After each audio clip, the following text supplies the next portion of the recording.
ভারতে আসছে স্টারলিংকের ইন্টারনেট পরিষেবা। মোদির আমেরিকা সফরের পর থেকেই স্টারলিংক নিয়ে বেরিয়েছিল জল্পনা। সম্ভাবনা ছিল খুব শীঘ্রই হয়তো ভারতের বাজারে প্রবেশ করবে তারা। সম্প্রতি আবার বাংলাদেশকেও স্টারলিংক পরিষেবা প্রদানের প্রতিশ্রুতি দিয়েছেন স্পেস এক্সের কর্তা ইলন মাস্ক। এই অবস্থায় ভারত কি পিছিয়ে থাকতে পারে? একদমই নয়। জানা গিয়েছে টেলিকম সংস্থা এয়ারটেল ও রিলায়েন্স জিওর সঙ্গে হাত মিলিয়ে ভারতের বাজারে আত্মপ্রকাশ করবে স্টারলিংক। সূত্রের খবর, স্টারলিংকের ইন্টারনেট পরিষেবা নিয়ে ভারত সরকারের অন্দরে উৎফুল্ল আবহ তৈরি হলেও একটা চাপা চিন্তা এখনো রয়েছে। সাধারণভাবে স্টারলিংক পরিষেবা সরাসরি কৃত্রিম উপগ্রহ নিয়ন্ত্রিত হয় জাতীয় নিরাপত্তা নিয়ে একটা প্রশ্ন চিহ্ন থেকেই যাচ্ছে। এমনকি এর আগেও একবার ভারতের স্টারলিংকের পরিষেবা শুরু তোড়জোড় করেও জাতীয় নিরাপত্তার খাঁড়ার জেরে পিছিয়ে পড়তে হয়েছিল ইলন মাস্ককে।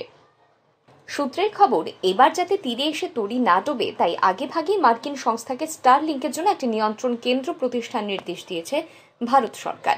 এই কেন্দ্র থেকে গোটা দেশে স্টারলিংকের ইন্টারনেট পরিষেবার উপর নজরদারি চালাবে সরকার পক্ষ। কোনোভাবেই যাতে জাতীয় নিরাপত্তা প্রশ্নের মুখে না পড়ে সেই বিষয়টিকেও নজর রাখা হবে। উল্লেখ্য, ভারতের বাজারে স্টারলিংকের আগমন ঘটলে ইন্টারনেটের স্পিড যে দ্বিগুণ হবে এই নিয়ে কোনো সন্দেহই নেই। তবে দাম কি কমতে পারে নেট রিচার্জের? বর্তমানে এয়ারটেল কিংবা জিও ফাইবার মাসে 500 টাকায় ওয়াইফাই পরিষেবা দিয়ে থাকে। সেখানে আমেরিকায় প্রতি মাসে স্টারলিংকের খরচ প্রায় $120, অর্থাৎ ভারতীয় মুদ্রায় যা দাঁড়ায় 10,000 টাকার কাছাকাছি। সুতরাং এদেশে স্টারলিংক এলে যে দাম বাড়বে বই কি কমবে না, এইটা কার্যত স্পষ্ট। ব্যুরো রিপোর্ট, আর ই নিউজ।